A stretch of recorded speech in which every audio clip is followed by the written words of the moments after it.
Profound beauty, the pursuit of inner peace through depth.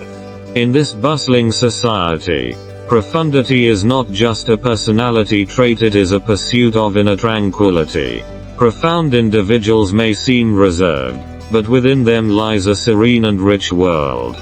Depth is not synonymous with solitude, rather, it is a realm transcending surface-level thoughts and reflections. These individuals are undisturbed by external clamor, immersing themselves in internal contemplation. They understand how to find answers in depth, seeking a genuine and profound sense of existence. Those who embrace depth often focus on the inner world, cultivating a deeper experience of life. They are not avoiding social interactions but rather valuing authentic connections, aspiring for emotional bonds that touch the depths of the soul. This pursuit of depth goes beyond superficial utility and vanity. It is a respect for authenticity and one's inner self. In depth, people find solace for their souls, attaining an internal tranquility that transcends the constraints of time. In the hustle and bustle of modern society,